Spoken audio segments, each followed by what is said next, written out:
Hi, ಎಲ್ರಿಗೂ ನಮಸ್ಕಾರ. Welcome to Pradyush home and creativity. ಇವತ್ತಿನ ವಿಡಿಯೋದಲ್ಲಿ ತೊಂಡೆಕಾಯಿ ಮತ್ತು ಕಡಲೆಕಾಳು ಬಳಸ್ಕೊಂಡು ಸಿಂಪಲಾಗಿ ಒಂದು ಪಲ್ಯ ಮಾಡ್ತಾಯಿದ್ದೀನಿ. ರೊಟ್ಟಿಗಾಗಿರ್ಬೋದು, ಚಪಾತಿಗಾಗಿರ್ಬೋದು, ಎಲ್ಲದಕ್ಕೂ ಚೆನ್ನಾಗಿರುತ್ತೆ. ಹಾಗಾದರೆ ಹೇಗೆ ಮಾಡೋದು ಅಂತ ನೋಡ್ಕೊಂಡು ಬರೋಣ. ಅದಕ್ಕೆ ನಾನಿಲ್ಲಿ ಒಂದು ಕಪ್ಪಷ್ಟು ಒಣಗಿರೋ ಕಡಲೆಕಾಳು ತೊಗೊಂಡು ಒಂದು ಬೌಲಲ್ಲಿ ಹಾಕಿ ನೆನೆಸಿಡ್ತಾ ಇದ್ದೀನಿ. ನಾನು ಇದನ್ನು ಹಿಂದಿನ ದಿನ ನೈಟು ನೆನೆಸಿಟ್ಟಿದ್ದೆ. ಒಂದು ನೈಟ್ ಫುಲ್ಲು ನೆನೆದ್ರೆ ಚೆನ್ನಾಗಿರುತ್ತೆ. ನೋಡಿ, ನೆನೆದ ಮೇಲೆ ಈ ಥರ ಆಗಿರುತ್ತೆ. ಇದನ್ನು ತೊಳ್ಕೊಂಡು ಕುಕ್ಕರ್ ಹಾಕಿ ಒಂದು 2 ವಿಸಲ್ ತೊಗೊಳ್ಳೋಣ. ಕುಕ್ಕರ್ಗೆ ಒಂದು ಗ್ಲಾಸಷ್ಟು ನೀರು ಹಾಕಿ ಅದಕ್ಕೆ ನೆನೆಸಿಟ್ಟಿದ್ದು ಕಡಲೆಕಾಳು ಹಾಕಿ 1 ಸ್ಪೂನಷ್ಟು ಉಪ್ಪು ಹಾಕಿ ಕುಕ್ಕರ್ ವಿಸಲ್ ಬರೋಕೆ ಇಟ್ಟಿದ್ದೀನಿ. ಅದು ಒಂದು 3 ವಿಸಲ್ ಬರಬೇಕು. ಅಷ್ಟರಲ್ಲಿ ತೊಂಡೆಕಾಯಿನೆಲ್ಲ ಹೆಚ್ಕೊಳ್ಳೋಣ. ನಾನಿಲ್ಲಿ 1/4 kg ತೊಂಡೆಕಾಯಿ ತೊಗೊಂಡಿದ್ದೀನಿ. ಅದನ್ನು ನೀಟಾಗೆಲ್ಲ ತೊಳ್ಕೊಂಡು ಈ ಥರ ಚಿಕ್ಕ ಚಿಕ್ಕದಾಗಿ ಹೆಚ್ಕೊತಾ ಇದ್ದೀನಿ. ನೋಡಿ, ಈ ಥರ ಹೆಚ್ಚಿಟ್ಕೊಂಡಿದ್ದೀನಿ ನಾನು. ನಿಮ್ಗೆ ಯಾವ ಥರ ಬೇಕೋ ಆ ಥರ ನೀವು ಹಚ್ಕೊಳ್ಳಿ. ನೆಕ್ಸ್ಟು ಒಂದು ಕಡಾಯಿ ಇಟ್ಕೊಂಡು ಅದಕ್ಕೆ ಒಂದು 3 ಟೇಬಲ್ ಸ್ಪೂನಷ್ಟು ಆಯಿಲ್ ಹಾಕ್ಕೊಂಡಿದ್ದೀನಿ. ನಂತರ ಒಂದು ಅರ್ಧ ಸ್ಪೂನಷ್ಟು ಸಾಸಿವೆ, ಒಂದು ಅರ್ಧ ಸ್ಪೂನಷ್ಟು ಜೀರಿಗೆ ಸೇರಿಸ್ಕೊಂಡು ಜೀರಿಗೆ ಸ್ವಲ್ಪ ಸಿಡಿದ ಮೇಲೆ 1 ಸ್ಪೂನಷ್ಟು ಉದ್ದಿನಬೇಳೆ ಹಾಕ್ಕೊಂಡಿದ್ದೀನಿ. ಉದ್ದಿನಬೇಳೆ ಸ್ವಲ್ಪ ಫ್ರೈ ಆದಮೇಲೆ ಒಂದು 1/4 ಸ್ಪೂನಷ್ಟು ಹಿಂಗೆ ಸೇರಿಸ್ಕೊತಾ ಇದ್ದೀನಿ. ಉದ್ದಿನಬೇಳೆ ಒಂದು ಸ್ವಲ್ಪ ಫ್ರೈ ಆಗಲಿ. ಅಷ್ಟರಲ್ಲಿ 2 ಈರುಳ್ಳಿ ತೊಗೊಂಡು ಚಿಕ್ಕ ಚಿಕ್ಕದಾಗಿ ಕಟ್ ಮಾಡ್ಕೊಂಡಿದ್ದೀನಿ.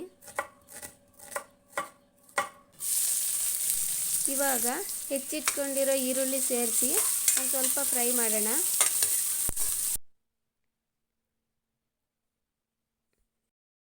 ಈ ಟೈಮಲ್ಲಿ 1 ಸ್ಪೂನಷ್ಟು ಅರಿಶಿನ ಸೇರಿಸ್ಕೊಂಡು ಒಂದು ಮಿಕ್ಸ್ ಮಾಡ್ತಾಯಿದ್ದೀನಿ.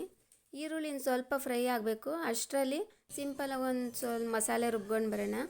ಅದಕ್ಕೆ ನಾನಿಲ್ಲಿ ಒಂದು 3 ಸ್ಪೂನಷ್ಟು ಹಸಿ ತೆಂಗಿನ ತುರಿ ತೊಗೊಂಡಿದ್ದೀನಿ. ಅದ್ರ ಜೊತೆಗೆ ಒಂದು 4 ಎಸಳು ಬೆಳ್ಳುಳ್ಳಿ, ಒಂದು 3 ಒಣಮೆಣಸಿನ್ಕಾಯಿ, ಒಂದು 4 ಹಸಿಮೆಣಸಿನ್ಕಾಯಿ, 1 ಇಂಚಷ್ಟು ಶುಂಠಿ ಚಿಕ್ಕ ಚಿಕ್ಕದಾಗಿ ಹೆಚ್ಚಿ ಹಾಕ್ಕೊಂಡಿದ್ದೀನಿ. ಇದಕ್ಕೆ ನೀರೇನು ಸೇರಿಸೋದು ಬೇಡ. ಹಾಗೆ ಸ್ವಲ್ಪ ತರಿಯಾಗಿ ಮಿಕ್ಸಿ ಮಾಡಿಕೊಂಡ್ರೆ ಸಾಕಾಗುತ್ತೆ. ನೋಡಿ, ಇಷ್ಟ ಆದರೆ ಸಾಕು. ನೀರು ಹಾಕಿ ಫುಲ್ಲು ನೈಸ್ ಮಾಡೋದೇನು ಬೇಡ. ಈರುಳ್ಳಿ ಫ್ರೈ ಆಗಿದೆ. ಈಗ ನಾನು ಇದಕ್ಕೆ ರುಬ್ಬಿಟ್ಕೊಂಡಿರೋದನ್ನು ಕಾಯಿ ತುರಿ ಸೇರಿಸ್ಕೊತಾ ಇದ್ದೀನಿ. ಇದನ್ನು ಚೆನ್ನಾಗಿ ಮಿಕ್ಸ್ ಮಾಡಿಬಿಟ್ಟು ಒಂದು 5 ಮಿನಿಟ್ಸು ಫ್ರೈ ಮಾಡ್ಕೋಬೇಕು.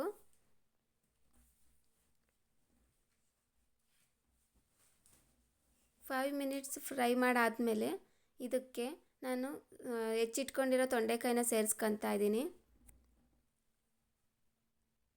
ಇದನ್ನು ಸಹ ಚೆನ್ನಾಗಿ ಮಿಕ್ಸ್ ಮಾಡಿ ಫ್ರೈ ಆಗೋದಕ್ಕೆ ಬಿಡೋಣ. ಇದು ಬೇಗ ಸಾಫ್ಟ್ ಆಗೋದಿಲ್ಲ. ಇದು ಫ್ರೈ ಆಗೋದಕ್ಕೆ ಸ್ವಲ್ಪ ಟೈಮ್ ಬೇಕಾಗುತ್ತೆ. ಅದಕ್ಕೆ ಸ್ವಲ್ಪ 1 ಸ್ಪೂನಷ್ಟು ಉಪ್ಪು ಸೇರಿಸ್ಕೊತಾ ಇದ್ದೀನಿ. ಉಪ್ಪು ಹಾಕಿದ್ರೆ ಸ್ವಲ್ಪ ಬೇಗ ಬೇಯುತ್ತೆ ಅಂತಂತ. ಚೆನ್ನಾಗಿ ಮಿಕ್ಸ್ ಮಾಡಿಬಿಟ್ಟು ಲಿಡ್ ಕ್ಲೋಸ್ ಮಾಡಿ ಬಿಡೋಣ. ಒಂದು 5 ಮಿನಿಟ್ಸ್ ಆದಮೇಲೆ ಓಪನ್ ಮಾಡಿಬಿಟ್ಟು ಮತ್ತೆ ಹಾಗೆ ತಿರುಗಿಸ್ಕೊಳ್ಬೇಕು. ಇಲ್ಲಾಂದರೆ ತಳ ಹಿಡ್ಬಿಡುತ್ತೆ. ಎಣ್ಣೆ ಸ್ವಲ್ಪ ಜಾಸ್ತಿ ಹಾಕ್ಕೊಂಡ್ರೆ ಒಳ್ಳೆಯದು, ತಳ ಹಿಡಿಯೋದಿಲ್ಲ. ನಾನು ಹಾಗೆ 2 ಸಲ ತಿರುಗಿಸಿ ಲಿಡ್ ಕ್ಲೋಸ್ ಮಾಡಿ ಮತ್ತೆ ತಿರುಗಿಸ್ತಾ ಇದ್ದೀನಿ. ಈ ಟೈಮಲ್ಲಿ ನಾನು ಸ್ವಲ್ಪ ಎಣ್ಣೆ ಸೇರಿಸ್ಕೊಂಡಿದ್ದೆ. ನೀವು ಬೇಕು ಅಂದರೆ ಸೇರಿಸ್ಕೊಳ್ಳಿ. ಮತ್ತೆ ಲಿಡ್ ಕ್ಲೋಸ್ ಮಾಡ್ತಾಯಿದ್ದೀನಿ ನಾನು ತಿರುಗಿಸ್ಬಿಟ್ಟು. ಮತ್ತೆ ಓಪನ್ ಮಾಡಿ ಮತ್ತೆ ತಿರುಗಿಸ್ಕೊತಾ ಇದ್ದೀನಿ. ನೋಡಿ, ಸ್ವಲ್ಪ ಸಾಫ್ಟ್ ಆಗ್ತಾಯಿದೆ. ಇವಾಗ 1 ಸ್ಪೂನಷ್ಟು ರಸಮ್ ಪೌಡ್ರು ಸೇರಿಸ್ಕೊಂಡಿದ್ದೀನಿ. ಖಾರಕ್ಕೆ ಮೆಣಸಿನ್ಕಾಯಿ ಎಲ್ಲ ಹಾಕ್ಕೊಂಡಿದ್ದೀವಿ. ಒಂದು ಸ್ವಲ್ಪ ಟೇಸ್ಟ್ ಚೆನ್ನಾಗಿರುತ್ತೆ ಅಂದ್ಬಿಟ್ಟು ರಸಮ್ ಪೌಡ್ರು ಸೇರಿಸಿದ್ದೀನಿ. ಪೌಡ್ರು ಸೇರಿಸ್ಬಿಟ್ಟು ಮಿಕ್ಸ್ ಮಾಡಿ ಲಿಡ್ ಕ್ಲೋಸ್ ಮಾಡಿ ಮತ್ತೆ ಓಪನ್ ಮಾಡಿ ಇವಾಗ ತಿರುಗಿಸ್ತಾ ಇದ್ದೀನಿ.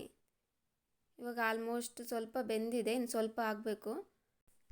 ಈ ಟೈಮಲ್ಲಿ ಸ್ವಲ್ಪ ನೀರು ಸೇರಿಸ್ಬಿಟ್ಟು ಚೆನ್ನಾಗಿ ಮಿಕ್ಸ್ ಮಾಡಿಬಿಟ್ಟು ಲಿಡ್ ಕ್ಲೋಸ್ ಮಾಡ್ತೀನಿ. ಮತ್ತೆ ಒಂದು 5 ಮಿನಿಟ್ಸ್ ಆದಮೇಲೆ ಓಪನ್ ಮಾಡಿ ಒಂದು ಸ್ವಲ್ಪ ಹೆಚ್ಚಿಟ್ಕೊಂಡಿರೋ ಕೊತ್ತಂಬರಿ ಸೊಪ್ಪನ್ನ ಸೇರಿಸ್ಕೊಂಡು ಚೆನ್ನಾಗಿ ಮಿಕ್ಸ್ ಮಾಡಿದ್ದೀನಿ. ನಂತರ ಬೇಯಿಸಿ ಇಟ್ಕೊಂಡಿದ್ವಲ್ಲ ಕಡಲೆಕಾಳನ್ನ ನೀರೆಲ್ಲ ತೆಗೆದುಬಿಟ್ಟು ಕಾಳಷ್ಟೇ ಸೇರಿಸ್ಕೊಂಡು ಮಿಕ್ಸ್ ಮಾಡ್ಕೊತಾ ಇದ್ದೀನಿ. ಲಾಸ್ಟಲ್ಲಿ ಕಾಳು ಬೆಂದಿರುತ್ತೆ, ತೊಂಡೆಕಾಯಿನೂ ಆಲ್ಮೋಸ್ಟ್ ಬೆಂದಿರುತ್ತೆ. ಇವಾಗ ಕಾಳು ಸೇರಿಸ್ಬಿಟ್ಟು ಒಂದು 10 ನಿಮಿಷ ಫ್ರೈ ಮಾಡ್ಕೊಂಡ್ರೆ ಸಾಕಾಗುತ್ತೆ. ತೊಂಡೆಕಾಯಿನ ಯಾರೂ ಅಷ್ಟಾಗಿ ತಿನ್ನೋದಕ್ಕೆ ಇಷ್ಟಪಡೋದಿಲ್ಲ. ಈ ಥರ ಮಾಡಿದಾಗ ಇಷ್ಟಪಟ್ಟು ತಿಂತಾರೆ. ಚಪಾತಿ ಜೊತೆ ಆಗಿರ್ಬೋದು, ಜೋಳದ ರೊಟ್ಟಿ ಜೊತೆ ಆಗಿರ್ಬೋದು, ಅಥವಾ ಊಟದ ಜೊತೆ, ಮುದ್ದೆ ಊಟದ ಜೊತೆ ಪಲ್ಯ ನೆಂಚ್ಕೊಂಡು ತಿನ್ನೋದಕ್ಕೂ ತುಂಬ ಚೆನ್ನಾಗಿರುತ್ತೆ. ಈ ಥರ ಒಂದು ಸಲ ನೀವು ಟ್ರೈ ಮಾಡಿ ನೋಡಿ, ತುಂಬ ಚೆನ್ನಾಗಿರುತ್ತೆ. ಇಷ್ಟ ಆದರೆ ಲೈಕ್ ಮಾಡಿ, ಹಾಗೆ ಸಬ್ಸ್ಕ್ರೈಬ್ ಮಾಡಿ. Thank you. ಬಾಯ್.